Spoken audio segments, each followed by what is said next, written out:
Yeah, we need our little brand thing going. All right.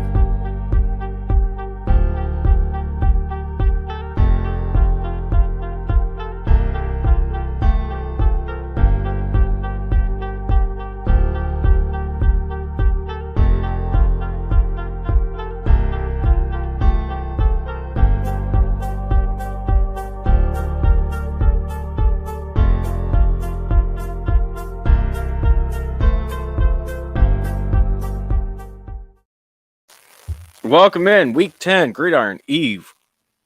Coming to you live is I'm John Vogel. He's Mike Huesmann. Welcome back in. This has been a lot of fun to do over the last year. Some of you all followed along. Appreciate all of you that have. But last week, Mike came into this with a 25-point lead in challenges. That lead has shrunk to 10. It was a poor week for Team Huesmann. That is to say the least. I went 1 of 5 in our challenges. So, John, you got me in Kentucky, Tennessee. Or no, I'm getting the weeks. Is it? Yeah, Kentucky, Tennessee. Yep, that was it. That was it. Kentucky, Tennessee. Okay. Because you hated all the Tennessee teams. That is fair. So, I mean, you might be oversimplifying this a little, but I know the one that I got right was Michigan State. No, you didn't touch that. It was Kansas. It was K-State, Oklahoma State. Yeah, that was it. Oklahoma State dropped a big goose egg. Oh, they were against awful. Kansas State. Yeah. One of the worst games I've seen in a while. Yeah. Oh, they were bad. Yeah, they were. And then I went with Iowa State against Oklahoma. You picked the Sooners, got a W there. I went with the Gamecocks to cover against Mizzou. They really fell flat as well. And what's funny about that pick specifically was I literally did it out of spite because of the Tennessee. It's interesting. That's true. But the reasons you gave on the show were exactly what happened because Missouri's D-line just dominated the front in that game, and they were all over the place. And that's what the difference was. Yeah, and then the very last game you got me on was UTEP Middle Tennessee. I went with UTEP. Basically the game, I think it was a 2.5 point. It was more or less a pick 'em, but I went with UTEP and Middle, kind of walloped them. The score wasn't a blowout, but Middle definitely handled them. It wasn't that competitive. But there were some interesting games last week. I mean, a lot of times we talk about those. Ole Miss got back on the win train. They beat A&M in a good game after dropping the week before. Oregon beat Cal in a game which I thought might be a little closer. I don't know why I had that feeling going into the game. It was 18 points, and it was never that in doubt, but I thought Cal might do a little more, to be honest. Ohio State, Penn State, I mean, it was 44-31, but I feel like that score might make people think it was a little closer than the game itself. Like the Buckeyes look good. They continue to impress as we move through the season. And that's the biggest thing when you have, the challenges they've had this year. If you think about it, with, they had their top receiver who's missing all these games, and those young receivers are stepping up the way we expected them to, but it's good to see. And then the defense is coming together under Jim Knowles, finally. You knew it was going to happen. You just knew it was a matter of time because Knowles has just been a genius everywhere he's gone at this point. Absolutely. Yeah, he's been a huge get from Oklahoma State, and then, pulling the transfers in they have. And along with the receiver play, I mean, they had, going into the year, who most people said was the second best running back in the country, and he's not even their team's leading rusher at this point. Right. It's the other guy. Yeah. Yeah. I mean, they've just had weapons step up everywhere. That's been the big thing with them going into this year, which has been great for Ohio State. They need that. Yeah. They needed those weapons. Absolutely. Them and Michigan is one to look forward to. I don't see either of them stumbling up to that point and, if we're looking forward, you'd probably say the two biggest games of the year are that game and the one tomorrow with Tennessee and Georgia. We got a big week of college we football. Do. We certainly it's do. It's a huge week. Yeah. There's a bunch of big games. It's a really heavy SEC schedule this week in terms of what the best games, what everybody's going to be tuning in to see. And we're going to get into, both of those later on in the show. But let's go ahead and get started with your first pick, Hughes. Who do you have to get us started on this upcoming week? So it wasn't the first game I picked, but I moved it to first because I actually picked a game tonight. I like Oregon State to cover 4.5 at Washington. Mm-hmm. So the Beavers are an interesting team. They've continually gotten better over Jonathan Smith. And I feel like being a Minnesota guy, they're kind of becoming a Minnesota-like team and Illinois-like team. Maybe we can put Arkansas in there with Pittman, where they're going to be pretty fundamental. Their ceiling isn't super high, but their floor is pretty high. They're not killing themselves with a lot of mistakes. And you look at the games Oregon State's look bad, it's when they've thrown interceptions. Yeah. It's when they haven't been able to keep the ball. Yeah. Exactly. Right. But Washington throws the ball a ton. Oregon State runs the ball a ton. And both defenses are actually better at what the other team is good at. So there's not a huge disparity there. I just think Oregon State's D-backs are a little better. So they might be able to slow down Penix a little bit. And Washington's D-line, I don't know if they'll hold up the entire game to Oregon State's run game. So, it'll be interesting if we see, how Martinez does for Oregon State.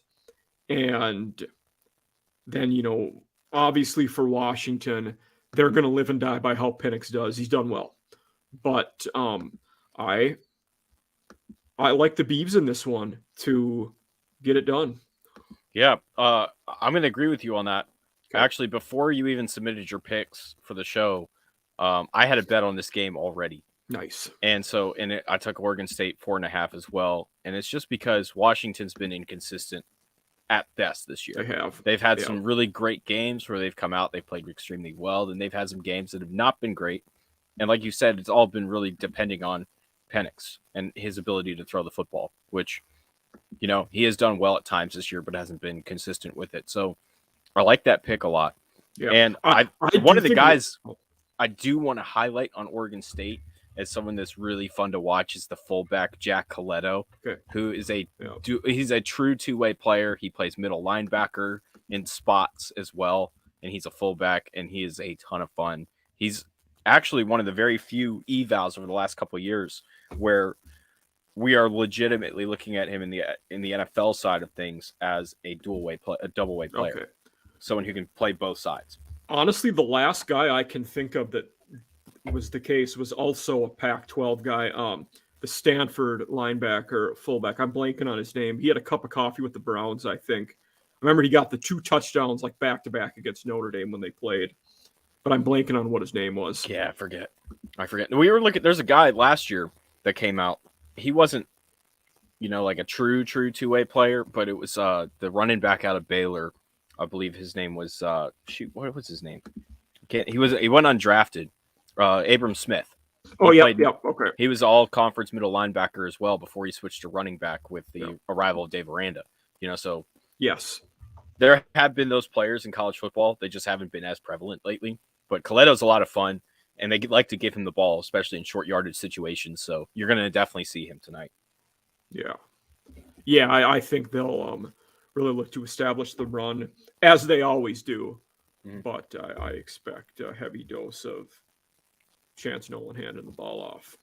Yeah, and I think they've even been swapping the quarterbacks out, so I'm not even sure if Chance Nolan will be starting. I hadn't heard that. Okay. Yeah, no, Nolan did not play the last couple games, I believe. I did know that. I thought he was back, though. Okay, he might be. I was wondering if he was benched, but the other guy that stepped up, I'm pulling up my cheat sheet here. being Phil Steele, because that is the ultimate Bible, right? It is. It was Ben Goldberson who's ended up starting. Yeah. Ben Goldberson, he's done a pretty solid job. I believe they've won those couple games that or at least they've been close. Yeah. Those couple games that he's played. Yeah, no, they won both of them. Washington State, Colorado.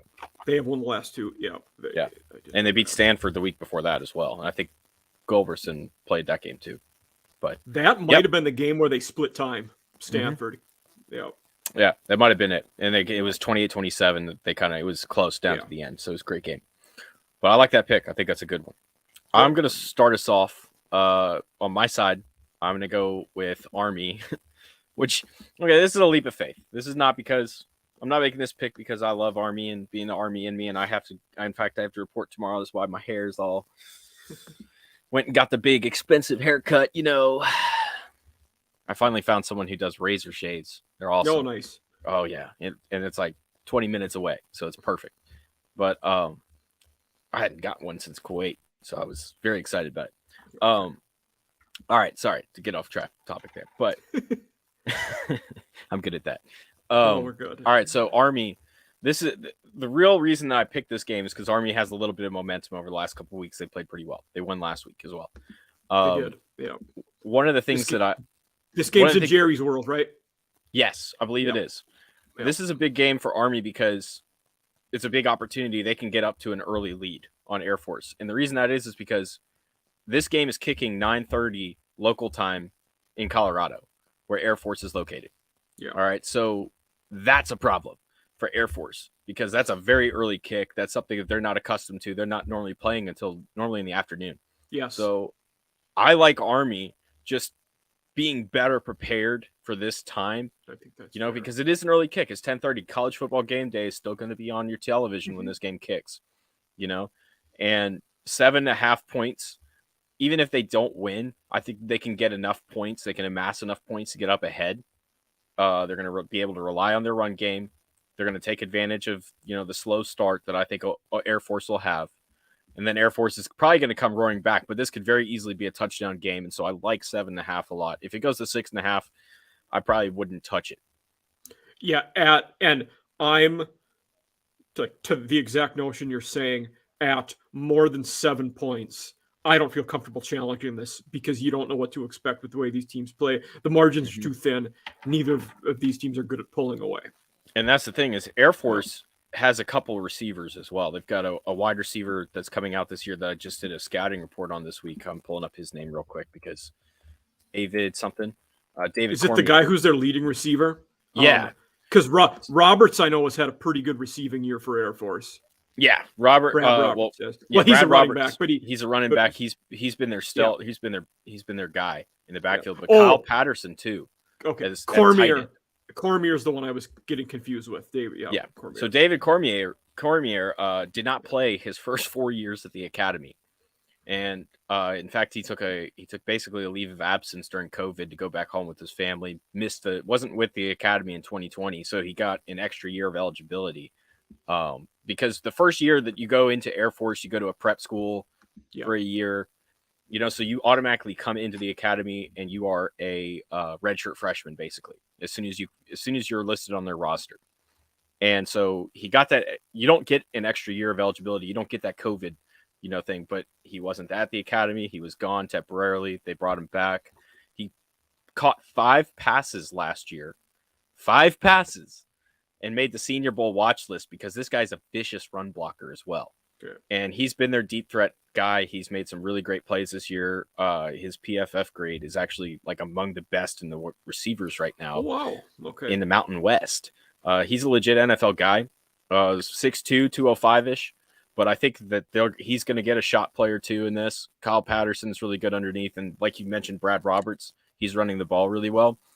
So I think that they'll come back late. Army might be able to put a 2-touchdown lead at the half, but Air Force will come back late and probably win this game outright. Yeah, I would be surprised if Air Force doesn't win it, but at that more than a touchdown spread, it is not a game that I want to touch. For a lot of the reasons you've talked about. Let's go ahead and get into your second pick here, sir. What have you got for us? I have Michigan State covering 16 against Illinois. And this is one of those games where I 100% am picking the team that I think will lose the game just because the spread is so big for the way Illinois plays. Illinois is grinding it out. They're limiting possessions. They're a very solid team right now. They're going to win the West, most likely. It would take a lot for them not to be in that Big Ten title game. I just have my doubts they can cover 16 and a half against Michigan State, who has a decent run defense. Pass defense is atrocious, not stopping anybody through the air. But the run D isn't, it's a little better anyway. So part of me wants to challenge this. I think I'm going to leave it because it is a big spread. Yeah. And I do see why you want to go with Michigan State on this one, but I'm just going to make the point that 8 players were just suspended from Michigan State because of that after game brawl against Michigan last week, and a couple of them are pretty darn good players. Jacoby Windman, who we were looking at as a potential NFL guy, he's out. He's gone. Yes. Most of them I think were pretty much rotational role players that were involved in the fight, but Windman's a big one. At least with what he was able to do off the edge, he had kind of settled more into a run role after getting those 5 sacks against Western Michigan. I didn't realize it was 5. Well, I knew he had a heck of a game. I didn't know it was that many. Wow. Yeah, it was 5 sacks against Western Michigan, and each one was pretty darn impressive. But that's kind of the thing I think with Michigan State is, and why the spread is so big on this is because there's already issues with that program. Yeah, and we've seen it this year. They dropped to the bottom basically of their division in the Big Ten, and where is everybody right now? Let's that's an interesting topic you and I have never talked about this year, John. From last year to this year, has any team fallen harder than Michigan State has? I can't think of one. I mean, from where they were last year. Yeah. No. Because I don't even think Texas A&M has fallen as bad, just because they weren't quite as good last year as Michigan State was. Yeah, because Michigan State was competing for that title. Yeah. Up until the Michigan game. Did they beat Michigan? They beat Michigan. They got killed by Ohio State. That's what it was. Yeah. Okay. They beat Michigan, so they were at that point of the season. They were 1,000% in the race to go play in the Big Ten title game. Absolutely. Yes. And they obviously Ohio State went in there and just took care of them. And it was bad, but and it's great when you have 3 NFL wide receivers that are all starting. We've seen that with Alabama over the last few years, and Ohio State's done that pretty well. Clemson a few years ago too. And Michigan State also lost a running back who's now starting in the NFL too. That's also, I think that's he was a big part of their offense last year. Kenneth Walker. Oh yeah, he was it. Yeah. He's done great with Seattle. Seattle's offense is absolutely killing it this year in the NFL, and he's been a big part of it since he's come back healthy. As soon as he came back, they were scoring crazy. They've started scoring crazy amounts of points per game. They're up close to 30 points a game right now. Wow. Okay. But since he came back, I'm not talking about the couple games while he was still hurt. Yeah. But I think that there's not really a program that you can point to and go, what happened? Because Mel Tucker was one of the hottest coaches. He got the giant extension, and then all of a sudden things just fell apart this year. And you have to wonder what's going on inside that program right now, because whatever it is, it's not good. Yeah, things are not on the right trajectory, but also because of that contract and buyout, there's nothing they can do. I mean, they're stuck with him. And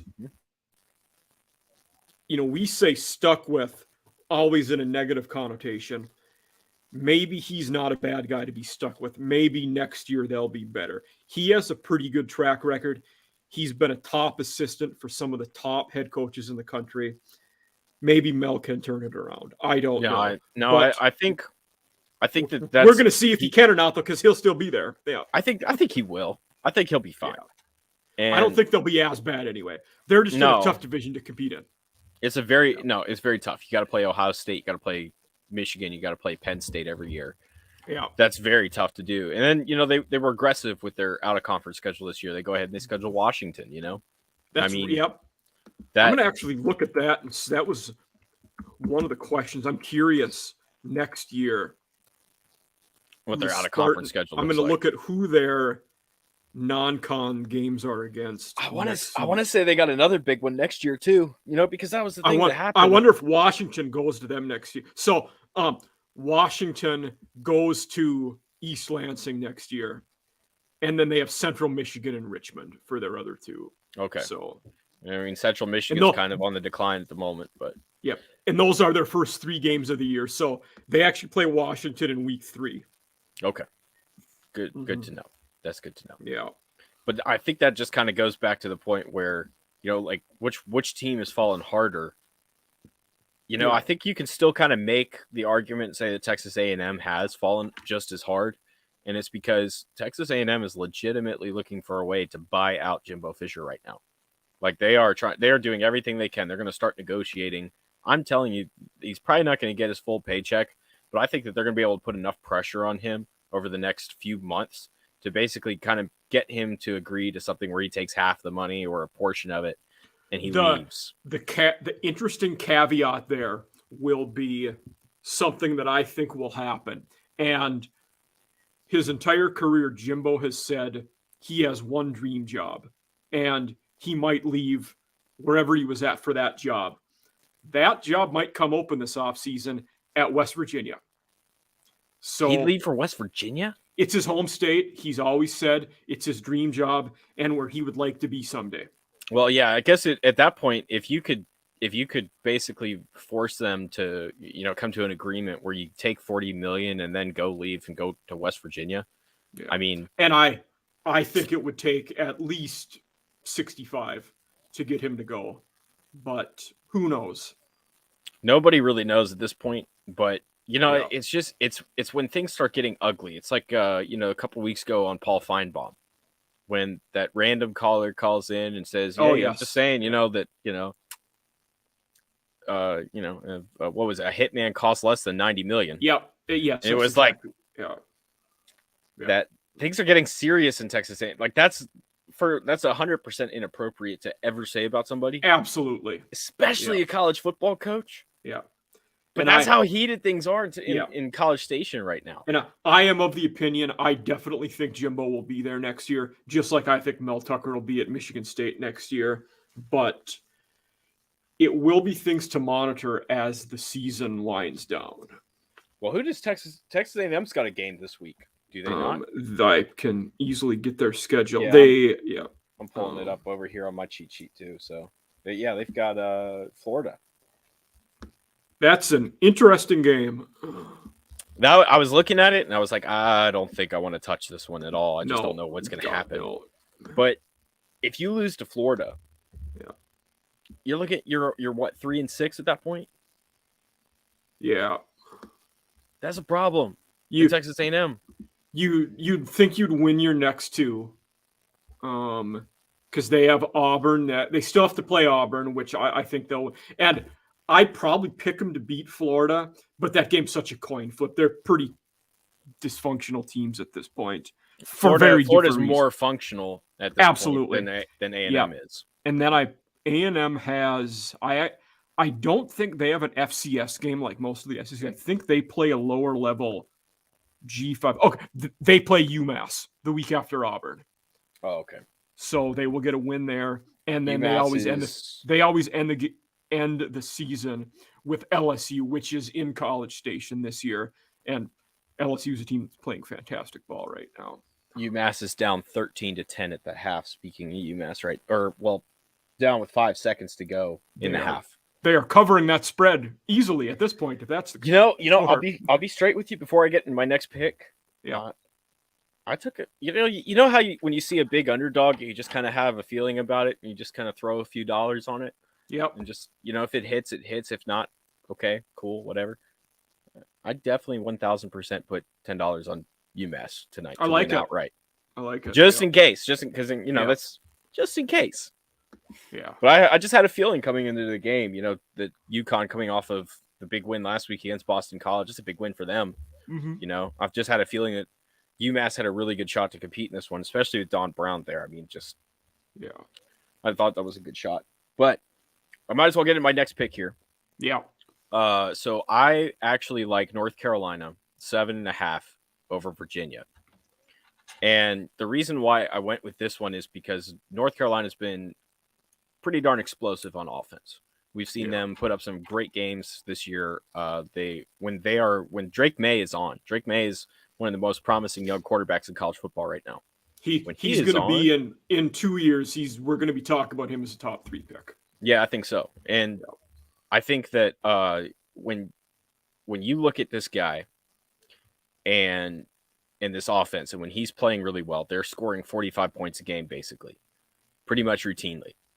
And, they put 45 or 42 on Notre Dame. They put 45 last week on Pitt, so Pitt's been a pretty stingy defense for the most part this year. Yeah. And they went and they scored a lot of points on them. So I understand Virginia has a really nice defense, especially on the passing side. Yeah. I think that's helpful.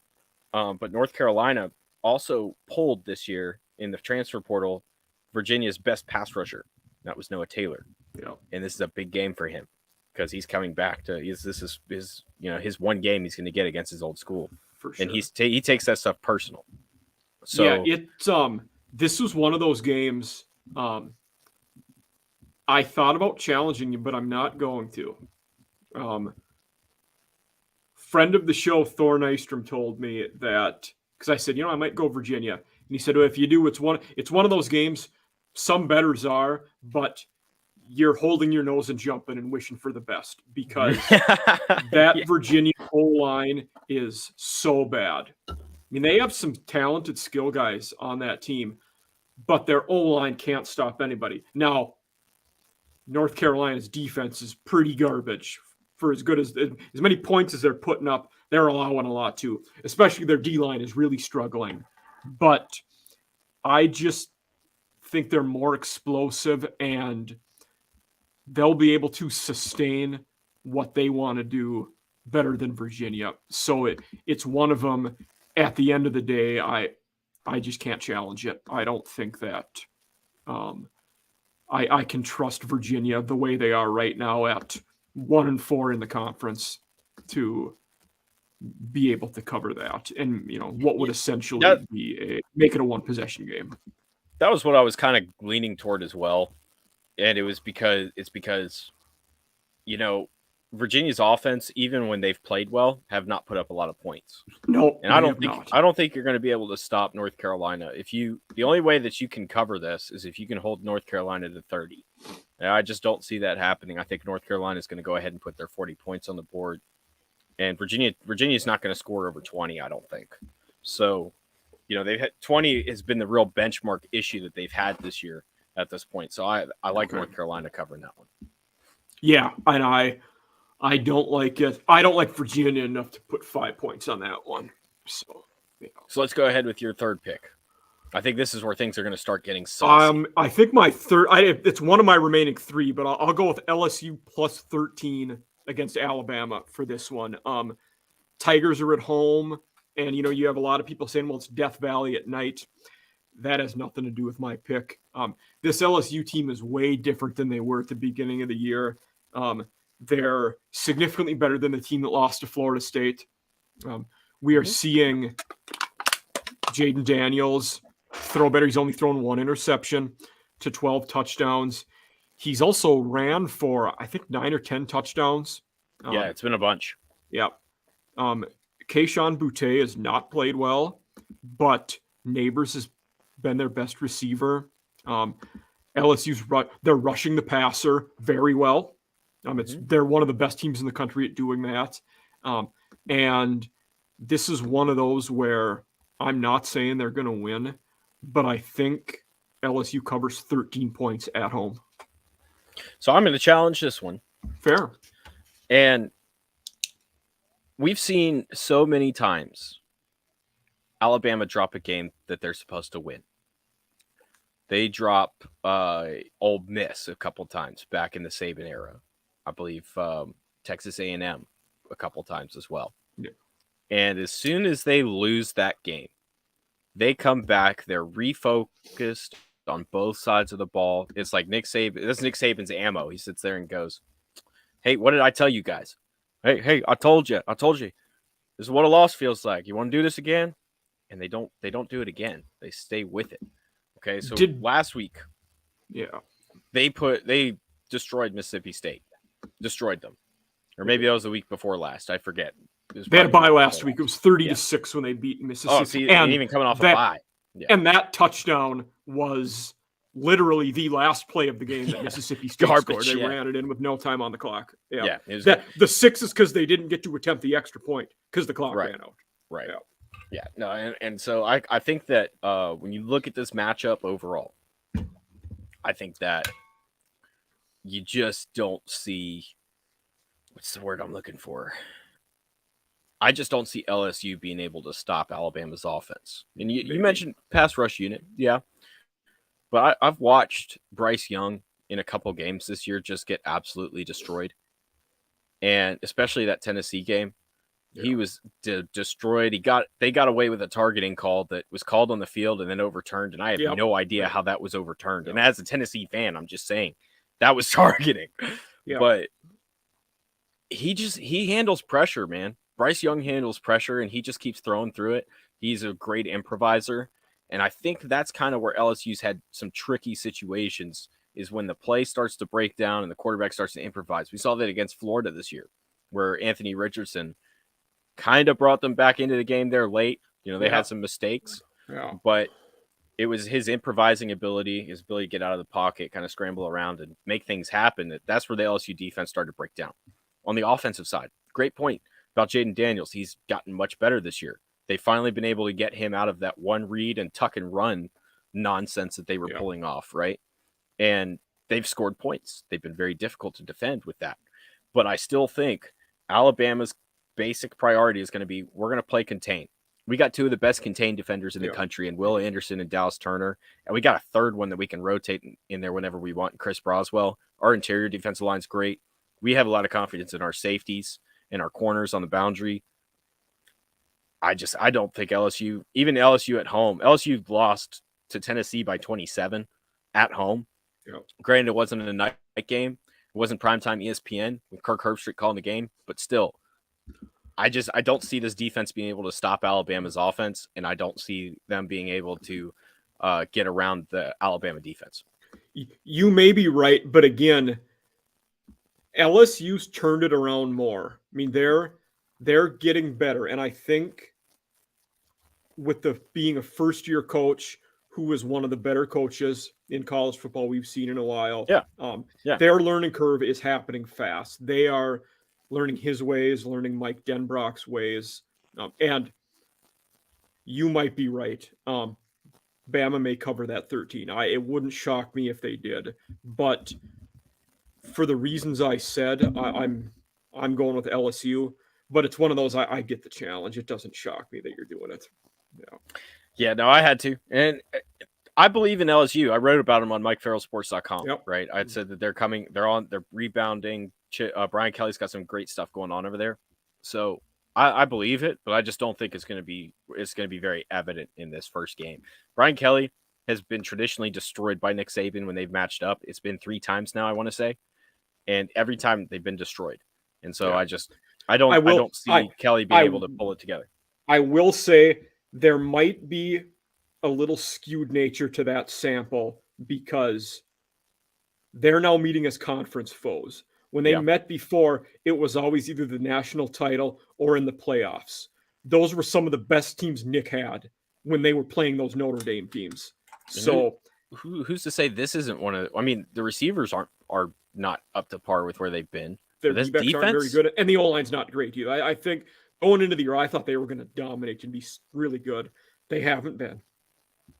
I think I would say the defense is still one of his best units.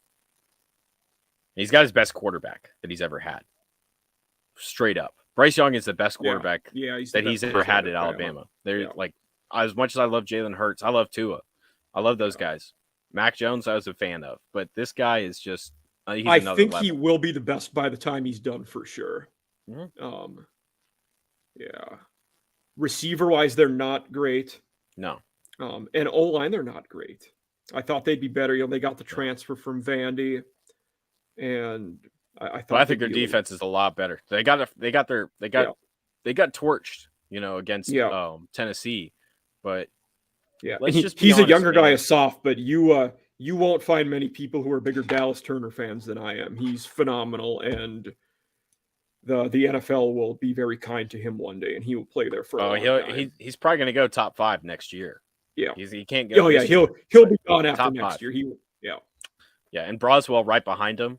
Yeah. Broswell's in the same class. He very well could be a first-round pick too. Like he's insane. So I like their defense a lot. Even I know that the Tennessee game happened. They gave up 52, and Alabama hadn't given up 52 since the early 1900s. Yeah. But I still like the defense. I think they're refocused. I think that Saban's got them where he wants them. That's fair. But my third pick, this is I know you're challenging this one. I know you're challenging it. But I like Tennessee plus 8.5 over Georgia.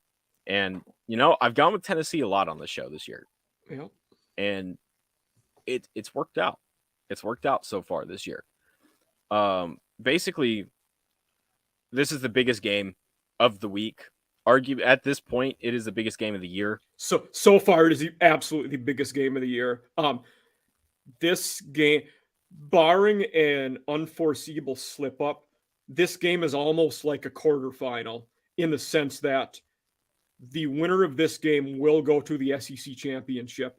And not only that, you build in, you could still lose that and go to the playoffs if you win the rest of your games. Mm-hmm. No, it's crazy. It's crazy what the stakes to this game are insane. But I think the most important thing is the winner here will go to the SEC championship. That's pretty much set in stone.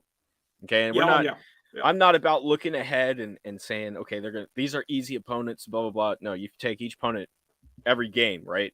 But when you look at Tennessee's schedule and Georgia's schedule past this, they've got the rest of the SEC East to go through. And the winner of this game would have to drop two of three, so it's not going to happen. Right. Yeah. So very unlikely to happen would be one of these teams dropping 2 games after losing this one.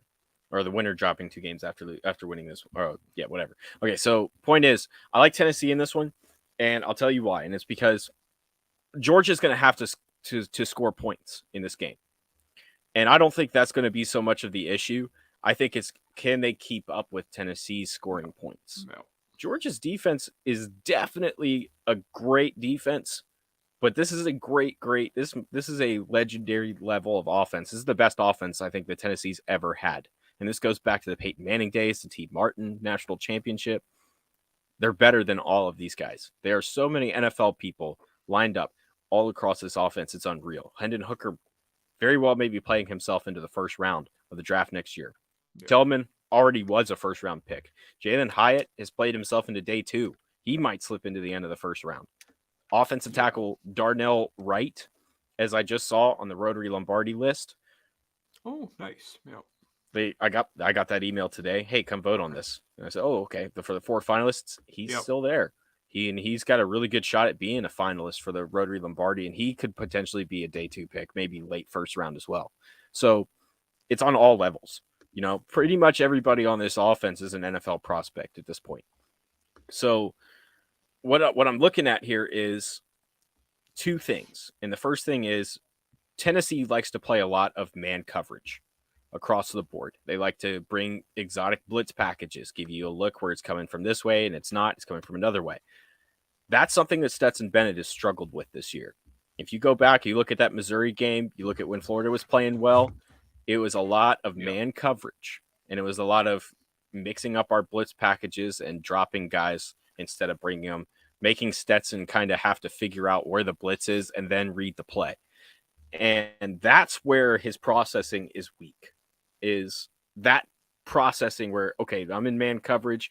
This guy's dropping. Do I have one hole? Are they going too high? And it's man across the board. That's where he struggles with. And Tennessee likes to play a lot of all of that. So I like them being able to really compete with this Georgia offense from their defensive side. Georgia's going to have to put up a lot of points, and they're going to have to basically do it and totally rest all of their, the entire game on the shoulders of Stetson Bennett, because this run game, they don't have a power runner right now. They've got a bunch of really good outside runners that get outside the tackles, and they're really great in space. Kenny McIntosh is really good at that specifically. He's kind of a lot like Kenyon Drake in that regard. They don't have a Nick Chubb. They don't have a Todd Gurley. They don't have that kind of inside the tackles runner right now. And that's going to be the key, is if they can't run the ball. Tennessee has one of the best run defenses in the country. If they can't run the ball, you're going to have to rely on Stetson Bennett to throw you to victory, and you're going to have to outscore Tennessee. I don't think Georgia's defense is going to be able to stop Tennessee from scoring 40. So you're going to have to put up 40. You're going to have to do it keeping up with all of that pressure. I don't think that they're going to be able to do it. I like Tennessee winning this outright. Okay. I'm challenging this one. I think you knew I would. Listen, Tennessee's been impressive. On paper, their resume, they're definitely the number one team in the country so far. Yep. Georgia's put up a lot of points, though. They, you talked about they'll have to get 40. They have in most of their games. So I'm going to argue this point really fast. Yeah. Samford, 33 points. Yeah. Granted, second half. Starters didn't play after that first half. Yeah. Granted, I'll give you that. But when Tennessee starters don't play, they put 59, 62 on the board. Fair. So 33 to Kent State, 27 to Mizzou. That's problematic. That's problematic. And part of that is, they haven't had an outside boundary receiver to stretch the field. Yeah. Their top receiver really is Brock Bowers, and they don't use him as a vertical threat because he's not a guy that has a lot of speed to outrun a corner, on a 9 route down the sideline. That's A.D. Smith. A.D. Smith is not playing, I don't believe. I think he's still out. I don't think so. Yeah. So you're relying on Lad McConkey, who's had some real drop issues this year too. Well, yes, but really I'm relying on, I think Georgia's D will do a little better than the other teams have so far against Tennessee. Tennessee's still going to score. I don't envision them even being in the 20s, but they're going to put up some points. But one thing about this game that interests me that I was told today, the spread in this opened up earlier this week at 2 touchdowns between 12.5 and 11.5, depending on what book you were at. And it's dropped to 8.5 is what you're picking it at. Correct, John? 8.5. Yep. About, 99% of the money so far has come in on Tennessee. It's Vegas isn't relying, or Georgia is the biggest team that Vegas has relied on all year for one game, but they still haven't pushed that spread any smaller, even though all the money's coming in on Tennessee. That tells me the Sharps know something about this game. And I'll be curious tomorrow if a lot of late money comes in on Georgia, whether it does, whether it doesn't. The fact that they meaning Vegas, refused to make that spread smaller tells me they know something. And that's a big reason why I'm going to go with Georgia. That's fair. And money usually talks a lot, especially with Vegas and when they don't drop spreads. So that's a good point. A lot of the money is on Tennessee. It's crazy right now. How much it's unbelievable. Yeah. And that's normally the thing that drops the spread. And, by normal definition, this should probably be pretty close to even at this point, but it's not.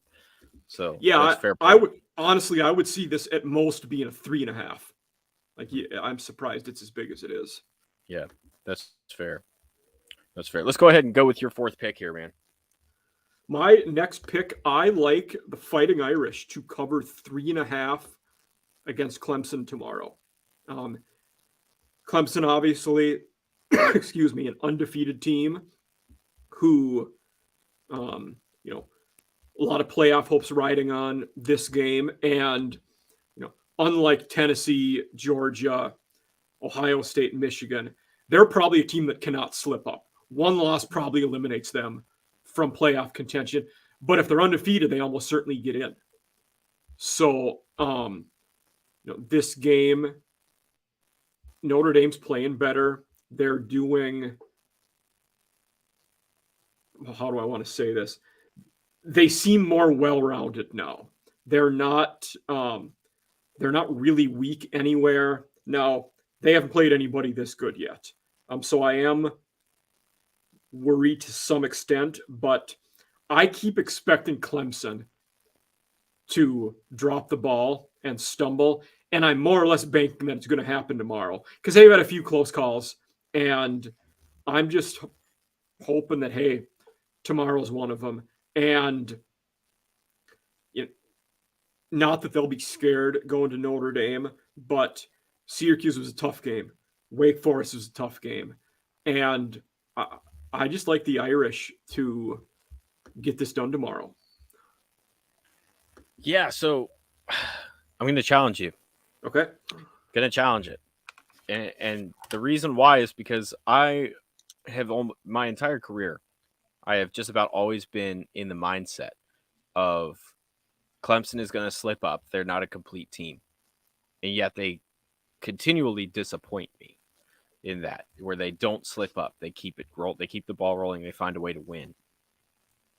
Notre Dame right now is playing better. I think that's 1,000% correct. But you're relying on Drew Pine at this point. That's the scariest part for me too. Glad you brought it up. And that's the only thing that I think holds me back, right? Because Drew Pine's played great at times and then makes all these dumb mistakes. Yes, absolutely. You want to minimize the dumb mistakes with him, but how much are you going to be able to do that? Especially if Will Shipley breaks a big run, if DJ throws a big ball down the field, he makes a mistake. This is a tied ball game. Clemson has the ball all of a sudden inside the 20. I mean, that's where disaster strikes. And Clemson still has athletes on D too. Their secondary hasn't been nearly what it's been in the past, but their defensive front is arguably one of the better fronts that Dabo's had his entire time at Clemson. They've got their NFL seven guys across the board. Oh, their front seven's nasty. Yeah. Notre Dame's O-line's pretty good. They always are at that position too. Then Notre Dame has the best tight end in the country, I would say. And certainly you could argue Bowers is, but we've talked before about how Mayer is. I think Mayer's so well-rounded though. He does everything well. And I think I only say he's the best for what the NFL is going to look at in getting a guy. But I think he'll create some matchup problems. And this is another one. That's what they've been able to rely on all year. And it's a lot of that is, I think they said that he and Drew Pine are very, very close, personally, off the field. And that definitely helps. Yeah. I'm not going to discredit that at all. But I think that I think that every year we're doing this with Clemson, the entire year we're going, oh, this is the game. This is it. This is the one they drop. And they don't, and it's, even though they've continually done this year after year after year after year, we're still saying this every year. Dabo's a great coach. As much as I don't like the guy, he's a great coach. He does a great job. Top notch. Yeah. Yeah. And I'll be the first to say, I thought they would drop off losing both their coordinators to be head coaches. It turns out maybe those coordinators weren't meant to be head coaches because they're both doing pretty lousy so far. Well, that's why Venables didn't get a job before this. Very fair. Yeah, I think because he's a great defensive coordinator. But we're kind of seeing that so far. Like, great mentality, great culture guy. I'm not going to judge his Oklahoma thing until we start to see what year 2 looks like, because that was certainly. That Lincoln Riley situation was just crazy, and just everything that went around it in the program. And there were so many different factors that came into that. I want to definitely wait and see what happens over the next couple of years. But that's why he didn't have a job before. Was because absolutely You know, he's a great defensive coordinator, and people just weren't sure if he would be a great head coach. And that's kind of, we're seeing those concerns personified. I think he can learn it. I think he can get good. I hope he can do it at, I really hope he can do it at Oklahoma. But yeah, not sure it's about one that. of those where, you know, we're seeing more and more schools have shorter leashes on head coaches. Oklahoma is going to be one of those places. If he doesn't put up 8-9 wins next year, there are going to be people saying, pay him and get him the hell out of here. Needs to go. And, and that's a place that I was going to say always, maybe not forever, but at least for the next decade, they will attract a top-notch coach to Oklahoma. They will be able to get somebody who is proven and is a winner, has done it, in recruiting on the field, which is why I'm surprised last year they hired a guy who hadn't done any of those things before. You had to take that chance. I think at that point, with everything going on, you wanted to change up the strategy. That's the other thing too. Yeah. This was a very offensive-minded program when Lincoln was there.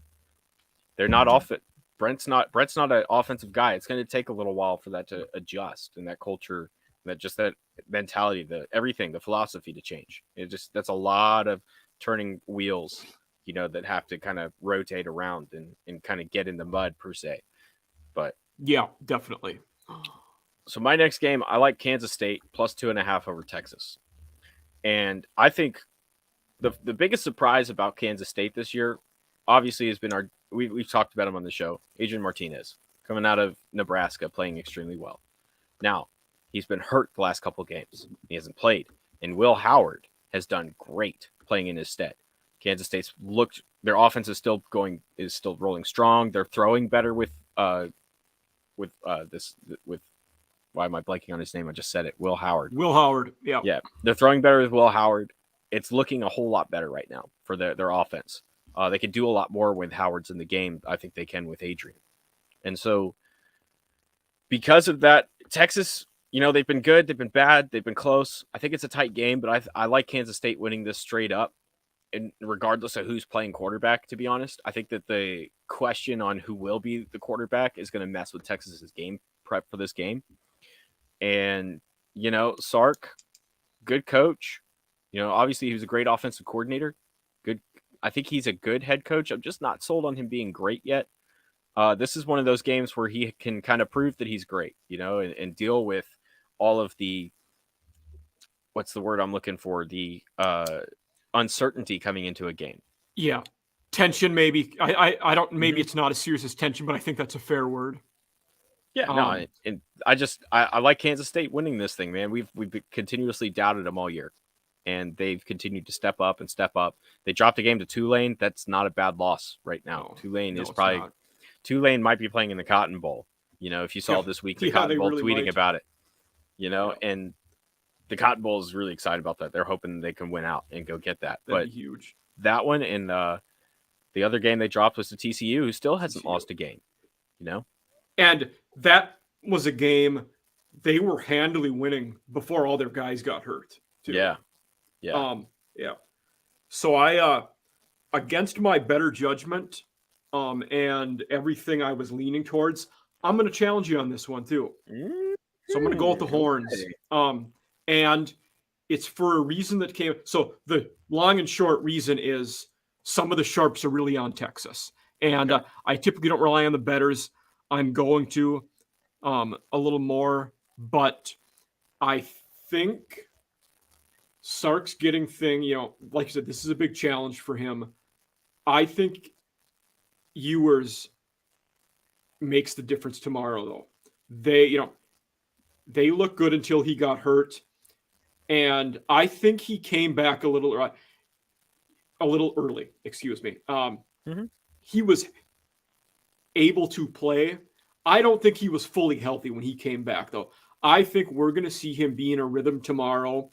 I don't think K-State is fully healthy, and I said this is kind of a contrarian pick for me because I don't remember any point this year where I thought about picking a team before the show in K-State. Then I flipped so quick in a matter of hours to challenging you in the same game. But I'm going to do that. And that's just because reading, the things what I read, what I've looked at, and just looking at some of the numbers, there's something with this game with Texas, and I'm going to get on the bandwagon. Also, just for our enjoyment, it's fun to have another challenge game out there. So I'm going to go with the Horns in this one. Yeah, and if you happen to pull this one off, it might offset and keep this thing at a tie when we come back on next week. Yeah. I worry, though, that me being contrarian to my normal beliefs are going to give you 5 more, but we'll see. Yeah. Well, you have to do something different after last week, after, dropping 15. Oh, it's terrible. Yeah. Yeah. But hey, so last question before I ask you for your final pick of the week. Okay. But 15. Do we do 15-yard penalties on this show? Do we do 15-yard penalties? I won't throw it up. So perfect. You won't see me be upset about that either. So don't worry about it. Yeah. Let's go ahead and get with your final pick of the nights here, sir. I'm going to G5 game. Okay. My only one of the docket. I'm going with Southern Miss -2 against Georgia State in Hattiesburg. Georgia State is really, really bad at stopping the run. And outside Frank of the Gore Jr., baby. Sorry. Outside of the Service Academy.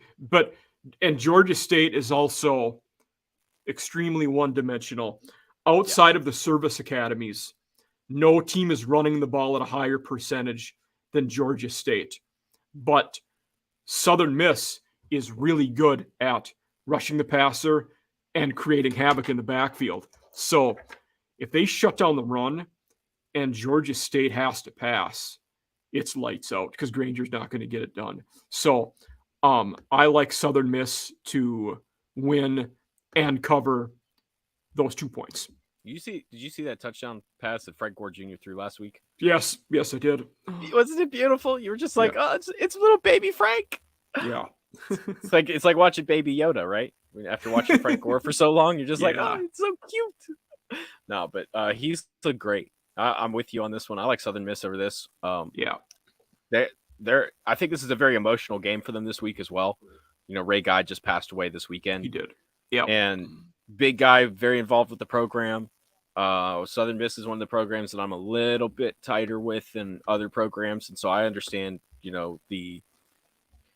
the emotion that was, because he's always been a guy, he'd do his camps down there and stuff. So he's always around the program, hanging out, doing different things, helping out. So that's a big hole that he leaves with them. And definitely rest in peace to the greatest punter, arguably ever. I think even Pat would say he's the greatest punter. Has to be. Yeah. Pat, as much as he loves what he did, man, Ray Guy is the reason why he did what he did. Yeah. And Ray, we're gonna miss him, man, because he was still coaching up until the other day. He was. And a lot of people, we look at now, the future of the punting game is Pro Kick Australia. I don't think there's any doubt about that. I think 25 first-year players in FBS this year got scholarships as punters, and all but 2 or 3 were Pro Kick Australia guys. Yeah. And that model, he was very influential on, and with how they designed it and how they train and what they practice. He even went to their camps down under a few times to do that stuff. So even though he himself obviously was an American, very influential on what they're doing at Pro Kick, and which is in turn going to be the future of the punting game. Yeah, that's also fair too. Yeah. So my final pick of the night, I like Wake Forest -3.5 over North Carolina State. And the reason why I decided to go with Wake, I understand Wake is coming off of the worst game that they have played probably in the Dave Clawson era. Oh yeah, for sure. It was the most atrocious game. They turned the ball over to Louisville at times. They lost 48-20 something. It was bad. It was 48-21. Yeah. Yeah. So bad, terrible game for them. and they were ranked. They played real tight with Clemson. They've been real tight. They were pretty dominant for the most part. I think both of these teams are actually still ranked. I think they're 21 and 22 or something like that. They are both still ranked. Yeah. So that's the other thing. The reason why I'm going with them is because North Carolina State last week played a very tight game against Virginia Tech. And part of the reason why that they're in this tight game is Devin Leary is out for the year. Yeah. That's an NFL prospect quarterback. I don't think he's going to come out now. He's going to probably go back and play one more year. Yeah. But this back guy, not great. Not great, Bob. I'm telling you, not great. No, not great, but I do think that down the road, I'm blanking, the freshman QB, name starts with an MJ Morris. Yeah. I do think he'll be a decent player down the road. He's just not there yet. He was a pretty high recruit. I look forward to seeing him in the coming years after Leary's gone, but right now he's just not. I mean, he might be their best guy, but he's not the guy that's going to get you wins. So I am 100% with you in Wake in this game. Yeah, I think that I know that they made the big deal last week after the game because he was the first freshman quarterback to throw for 3 touchdowns in a game since Phillip Rivers, but at that school at least. But I think that a lot of that was Virginia Tech's defense just kind of falling apart there in the end. I also can't think of a freshman that played at QB for them since Phillip Rivers. Yeah, I think that's probably been the problem. Yeah. They've always had somebody. It seems like they've always had, veterans who don't play till their second or third year. Yeah, you want at that position too. That's right. How it should be. I remember back when I first started watching college football, I think this was one of the first games I actually sat down and watched, not listened on the radio. I got way back when I did not have television in my house. I had to do illegal streams on the internet. And it was the opening game of the year, Tennessee playing North Carolina State on a Thursday night. And it was Tyler Bray playing quarterback for Tennessee against Mike Glennon. Yep. And if you think about it, Russell Wilson was there before Glennon. Then Russ transfers to Wisconsin. Mike Glennon takes over. After him, you had Jacoby Brissett.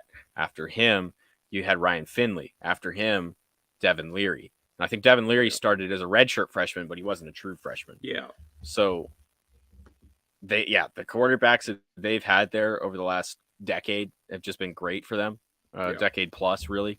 And so and Dorn has done enough.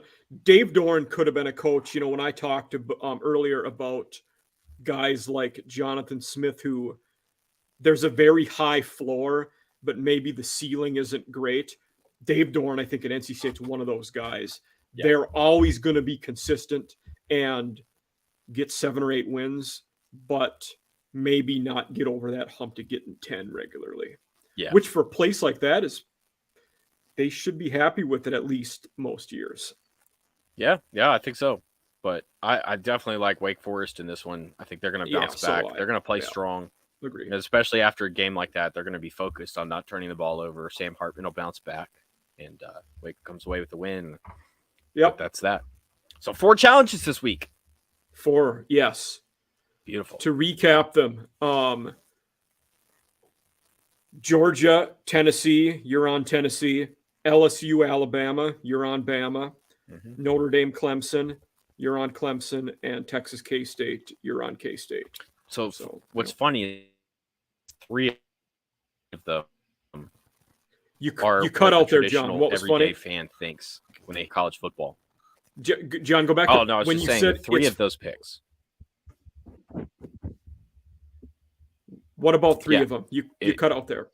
In 3 of those picks, 3 of those 4 picks is if you're an average everyday college football fan, that's who you would pick. If you don't follow the game closely, it's very simplistic. Fair. Brands. That's fair. Yeah. And then I picked against Texas, which is the other one. Yeah. That's the one that's against that. But and it's interesting too when looking at our 8 teams, 7 of them are legit blue bloods, and K-State's a program that has a good history going back 30 years to the early 90s with Bill Snyder, who's been pretty solid.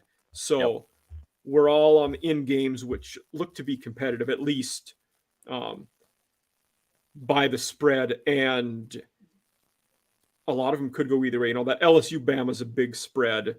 I think it'd be tough for LSU to get a win. All the other games could go either way. It's going to be a fun week in college football, man. It's going to be a great week. Now, I know we usually touch on a couple topics here at the end. I actually had a couple of guys that I wanted to mention, see if you'd watched them yet. Maybe you haven't. Bounce some HBCU guys off of you and see what you think. So, doing NFL draft prep, I came across a guy who just accepted an invite to the HBCU Legacy Bowl that'll be played in February in New Orleans. It was Ronnie Thomas, who is a edge rusher currently playing at Mississippi Valley State. Now, I understand Mississippi Valley State. I don't believe they've won a game yet this year, but this guy can play.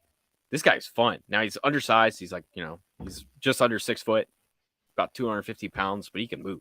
He's a fun guy. I was watching him against Alcorn State. Then watching in that game, Alcorn State has a running back, a transfer from Syracuse of all places, who Jordan Howard, I believe his name is. Pulling this up, make sure I got it right. Alcorn State, Jarvion Howard. Jarvion Howard, okay. Mississippi Valley State got their first win last weekend, so they're 1-8 now. Oh, okay. Or was it last night? It would have been last night. You're right. It was last night. Yeah, it was against Alabama A&M. Yeah. I wasn't sure if they'd won that game, so I was like, I knew they went into it 0-8. I hadn't watched that game yet.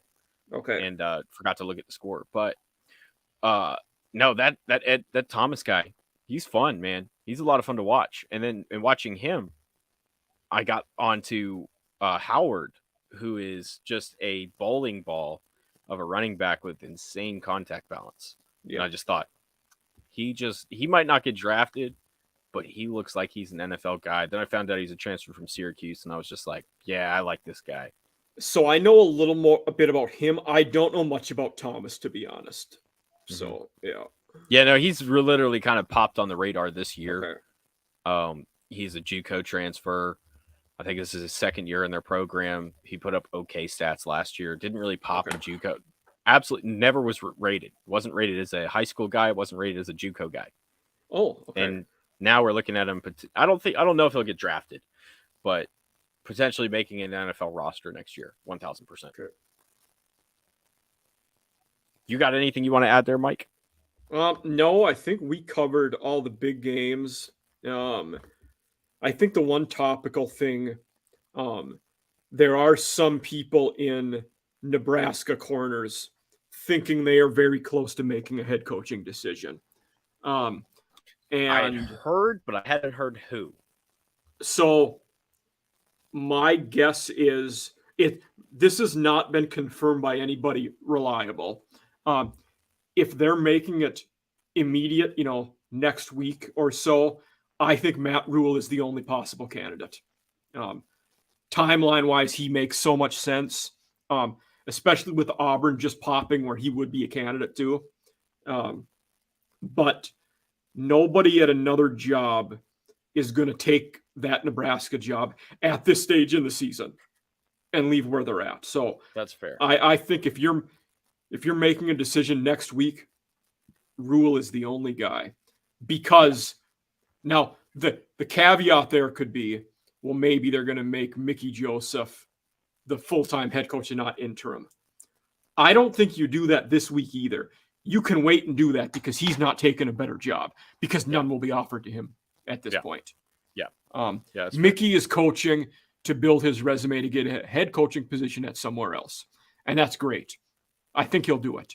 But if Nebraska's hiring next week, Matt Rule is the guy I would bet.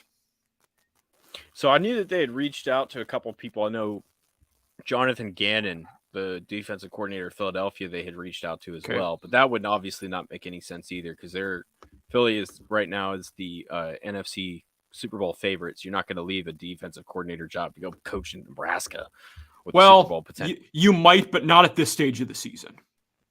No, that would be, you'd have to wait until February to make that kind of a decision announcement anyway. So agree. No, that makes sense. Matt Rule.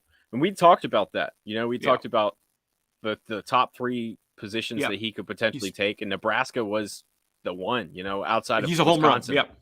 He's a home run for them. Wisconsin's not going to go with anybody other than Leonhardt.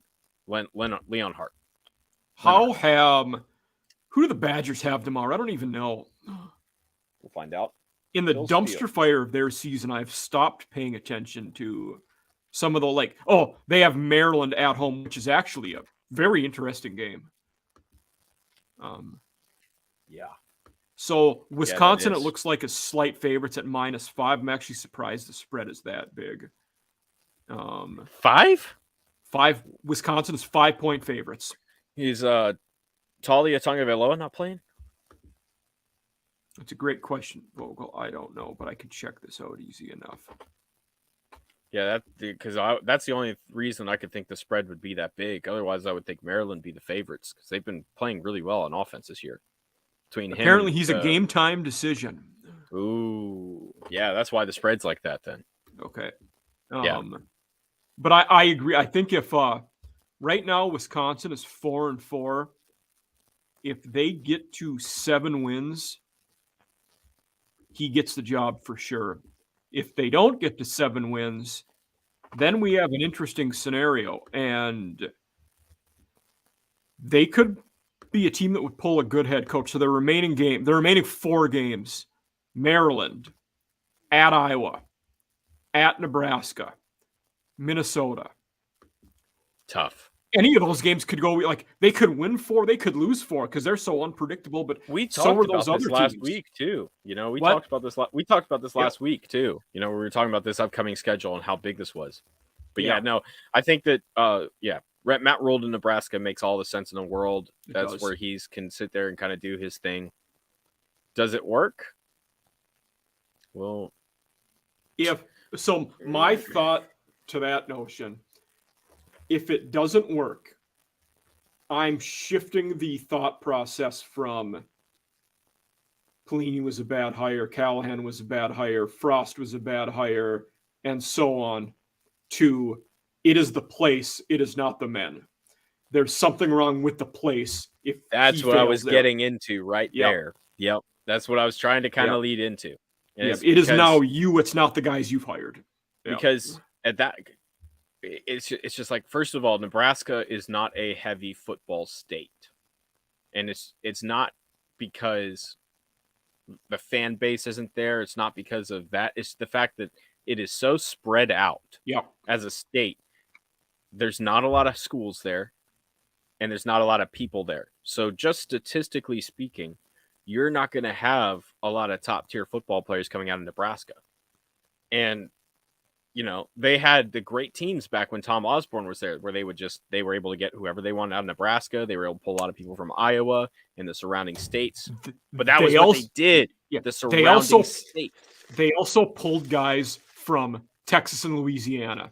And now if you're from Texas, so back then, if you were from Texas, you were going to go to Texas, Nebraska, or Oklahoma. Now, or A&M. But now, if you're from the Triangle, you might want to go to Houston instead of Nebraska. You might want to go to UTSA. You might want to go to Texas Tech. That's exactly the point I'm making. Yeah. If you're from Louisiana, there are lots of options down there. And I think even more so in Louisiana, going to an SEC school is going to be really appealing to some of those kids instead of going to Nebraska. That's what Alabama started doing when Nick Saban got there, was they started raiding Louisiana. Yeah. And the rest of the SEC followed. Yeah. That New Orleans, that's how, and who ran that city recruiting wise in the 90s? Florida State. They got everybody out of there and Bowden dominated. Yep.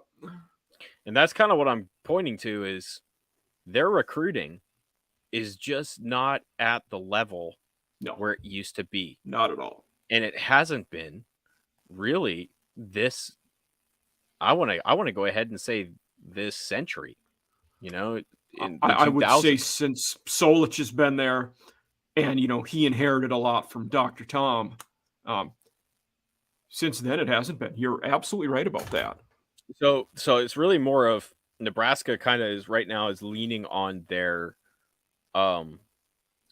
prestige, their history, and saying we're a blue blood college football team. we can recruit whoever we want. But let's look at the facts here, people. If Matt Rule can't bring people there, he brought people to Temple, he brought people to Baylor. If he can't bring people to Nebraska, that program is it's going to be sitting in the bottom of the Big Ten for probably the rest of eternity. And I think somewhat like Texas has went through in the last 15 years, you could argue Tennessee may have went through it. Georgia probably did in the Mark Richt years. The Nebraska fans are a fan base with an inflated ego of themselves and unrealistic expectations. Yeah. They've not moved past the glory days well. In fact, they've probably done it worse than any of those teams I listed. Maybe Texas. Texas was pretty bad at that too, to be honest. But yeah, we're still giving 15-yard penalties for horns down. I don't know why. I don't know who paid the Big 12 to push that rule through. Yeah, but Matthew McConaughey could have been that. Actually, that's probably that plus 200 Matthew McConaughey.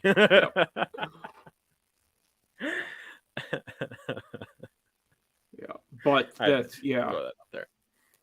I like Matt. I like Matt. I'm not trying to diss him. Good actor, good, many good movies. Yeah. Oh yeah. But obnoxious Texas fan. Sorry.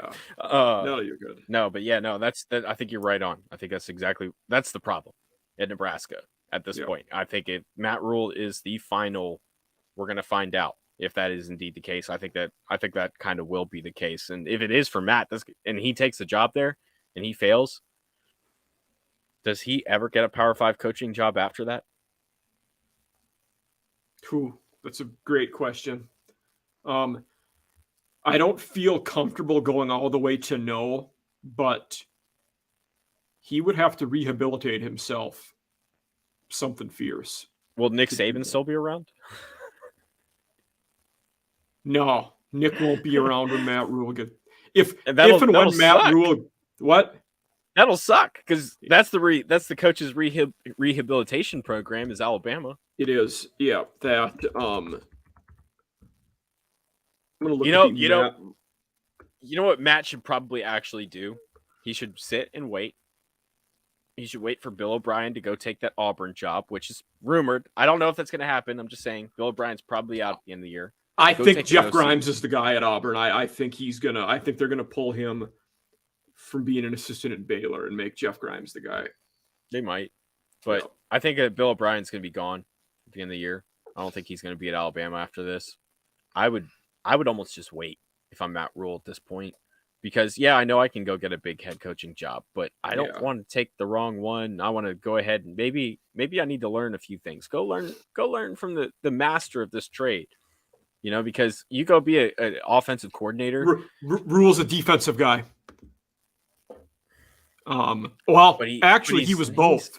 He is both. He could do both. He could. Yeah, because at Temple, he was the O coordinator before he was a head coach.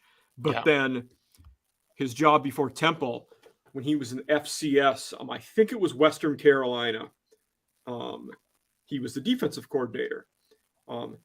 Which tells me if you're a coordinator on both sides of the ball at that high of a level, you really know football well, because there aren't many guys that can do that. I'm just saying, I don't think he'll do it. I'm just saying, me looking from the outside, going that, hey, I left Baylor, I failed the NFL. I'm sure he's got a laundry list of reasons for why he failed the NFL level, and it wasn't all completely him, and so I get that. But their organization was terrible. They never gave him a QB to succeed. Yeah, well, was it that they never gave him one, or was it that they were just unable to ever acquire one? Fair point. Either way, he never had one on the field. Right, they were competitive enough to not have that top pick, and then they had the 6th pick, and you have so many other needs, and you have Sam Darnold sitting on the roster eating up $18 million. Yeah, you don't take that quarterback this year, especially in this class. Yeah. But that's kind of what I'm getting at with Rule is maybe I want to wait and just go to Alabama, start talking to Nick now. Hey, BOB's going to be gone, right? Yeah. Okay. Well, who's going to fill that spot? and just kind of start leaning that way. Just because there's been so much success with guys that go to Alabama and go coach somewhere else after that. Yeah. No, I think that's fair. I don't think he does it. I'm just saying from the outside looking in, that's what I do. I think that's the best. That's the smartest career decision make, especially because, maybe we are the only two people on the planet right now that think that Nebraska's potentially a real problem place. Maybe everybody still thinks that it's okay. It's a great place to go. And I'd still take the job if I was him and see what you can do there. I'm not that down on the job. I think for him it would be a wise move, but I think your point's all right. Yeah. Yeah, it's just a lot of risk. It is a lot of risk. Yeah. The same thing with we talk about risk. Whoever takes that Colorado job is taking a big risk too. Well, there's so much uncertainty too with the Pac-12 right now. Yeah. Is the Pac-12 going to be around in 2-3 years from now? I mean, I know that our friend of the show, Thor Nystrom, I know he thinks that it will be, but yeah, I'm not sold on that notion right now because you just lost your two biggest schools, your two big money schools in that division. I mean, Oregon's, right up there with them, but who else do you have now? Washington, Arizona State. Is that who you're going to bank on? No. And it's not like you're going to be able to really pull anybody, I don't think, either, because I don't see any Mountain West teams bolting, trying to move up. I think they're all pretty happy with where they are. Boise's maybe the only one that would make sense. But where else do you pull? You're going to stick with 11? What good does that do you at this point? You can't even have. You don't even have divisions at that point. You're just a straight up conference, And so that's kind of my concern is any of those Pac-12 jobs. Yeah. I don't know if you pull San Diego or Fresno either. That's an interesting conversation. Are they going to want to move? I know. Yeah. I think the Mountain West is pretty set. I think everybody's pretty happy with it. They get enough publicity, they get enough money. There's just honestly, without USC and UCLA, I would be very curious to know what the money difference is between those two conferences. I don't think it's much. Okay. I don't think it's much at all. I don't know. Maybe a few million.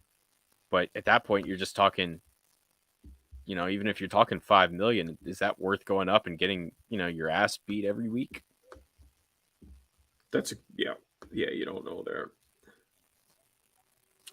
So that's the other thing too, is taking that job. You might not be coaching in the Pac-12. You might be in the Big 12. You might not even be in the Power 5. Very fair. Yeah.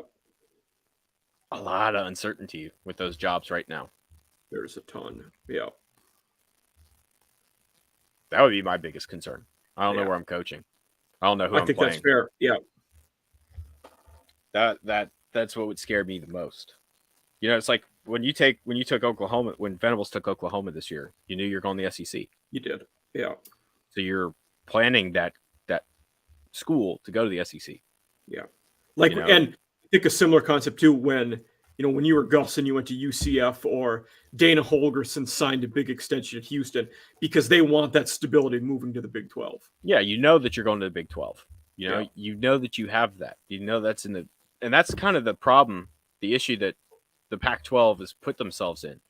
Look at there was all this movement before the season started. Oh, these schools are going to the Big 12. Oh, these schools are going here, to the Big 10, USC, UCLA. And all of those conferences that lost people, the Sun Belt, Conference USA, the list it goes down the list. They immediately brought up replacements. Yep. The AAC too, immediately filled those holes, filled that. It's not uncertain anymore. The longer the Pac-12 waits to make this decision, the longer they keep pushing it out and just, we're just kind of sitting here. We're not, there's all this speculation and it doesn't appear anybody's making calls, and other schools are taking calls from other conferences. Yeah. You know what I'm saying? You got the Big 12. I do know what you're saying. Yeah. Knocking on your door right now. You know why? Because they know that everybody else is going to be expanding here too. It's 16. It's not going to stop there. And so you want to be ahead of this. You want to hit the 20 mark before anybody else does. So that way, when these conferences break off and you got the SEC and the Big Ten, and they have their 2024 schools, wherever they decide to stop, you're right there with them. So it's a big three. We're talking about the big three conferences after that, So that's my estimate and take on honestly, I think the conference that is maybe at a bigger risk than the Pac-12 of not existing is the ACC, because they're geographically in a place where they can get pulled by a lot of people. West Virginia could go to the Big Ten. I think Boston College would go there.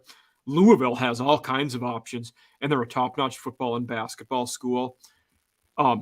Miami, Florida State, Clemson will be heavily courted by the SEC, I think. They'd be foolish. They already are. They already are being. They're already in talks. Yeah, they'd be foolish not to go after them. I'm trying to think of who else. Yeah, Georgia Tech is an interesting one because they've really struggled, but I think part of the SEC would love to get a foothold in Atlanta. They kind of run that city, but getting a team there could be a big deal for them. Yeah, that's fair too. I think that Pitt obviously goes Big Ten. The Big Ten would love Pitt. You're just, and now if you think about it, the Big 12 has that foothold in Florida too. Now, they could potentially pull somebody out of Florida too. Yeah, I'm not saying that they do, but I think it's a weird step, but because of the historical basketball success and being decent at football, Wake Forest and NC State are interesting commodities for both SEC and Big Ten. And the Big Ten would love to get on that side of and we're seeing now that geography doesn't matter to the Big Ten, so they could be an option. Oh yeah, 1,000%. And so I think that I don't think that these are going to stop till 24. I think eventually they break off. They form their own leagues. NCAA kind of monitors FCS and below. I think that's where we're kind of headed. Maybe. I said this at the beginning of the year too, but the Pac-12 just continually endangers themselves because they're not keeping up with the times right now at all. They're going to hurt Arizona State. They're going to hurt Colorado. That's going to piss them off. It is. When these coaching things, they start going through all the coaching hires and the coaching carousel, and they end up with C-tier coaches. They're going to be so mad. And then who knows who else opens up in that conference this year too. I mean, Cal could potentially open up, maybe. If Cal opens up and they can't pull somebody, man, you have all these programs talking, going, we got to do something. Yeah, I'd be surprised if Wilcox is gone, but it's not outside the realm of possibility. Just saying, with the current trajectory of college football. Yeah. Another one I don't think will happen again, but we talked about Wisconsin. If Wisconsin doesn't stick with the interim, if Jim doesn't get the job there, Jake Dickert at Wazoo is a Wisconsin guy through and through. He could get that job potentially. Interesting. Yeah. From Wisconsin, so families there. So if that spot opened up, that's 4. That's 3 or 4 right there. Yeah. And they're going to be mad when they're not pulling big time coaches because they can't, because the coach goes, I don't know where you guys are playing. And we've seen that Pac-12 commissioner just drop the ball with these kind of things over the last couple of years. I mean, he's been atrocious. I don't know why. I can't even remember his name. He's so bad. But he just continues to get paid and continues to sit back and just kind of, I guess we're going to wing it. I can't think. I know Bowlesby's Big 12. I honestly can't think of who the Pac-12. I remember reading the name and talking about it years ago, back in, I think, at the COVID time when there was all the uncertainty whether that conference was going to play that year. I'm almost on it right now. George Kliavkoff. He's been there free. Okay, so they actually have a relative new one. It's only been since May of 2021. So they replaced the guy I'm thinking of, but he's obviously not doing a better job because he's sitting tight and he's playing scared. Like, I don't know what we want to do, guys. So, get this. Before being the Pac-12 commissioner, he was the president of MGM Resorts and Casinos International. That's quite a jump. He was on the boards for the WNBA and Cirque du Soleil. That's pretty sweet. Now, so maybe this doesn't mean you're the best guy to lead a major conference, but far be it for me to say that. MGM.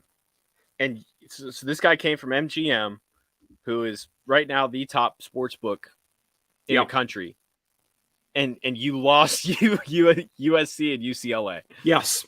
I shouldn't be laughing, but no. Oh man. So, but yeah, I think Mike, that'll about wrap up Gridiron Eve this week. What about you? You got anything else you want to add? Nope, nothing else. I added something that kept us too long, but that's okay sometimes. Kept us too. Look, Gridiron Eve. This is the beautiful thing. Think about it. Is an evening ever too long? It's a good question. Yeah. Well, I was thinking. Oh, you are thinking. Yeah, on that one. You've been to a few of those types. I'm talking a nice evening with football and doing different things. No, it's never bad. Yeah. But sweet, man. So this has been Gridiron Eve. He's Mike Huesmann. I'm John Vogel. You can follow him at Huesmann CFB. You can follow me at Draft Vogel. Follow the show at Gridiron Eve. And be sure to tune back in next week.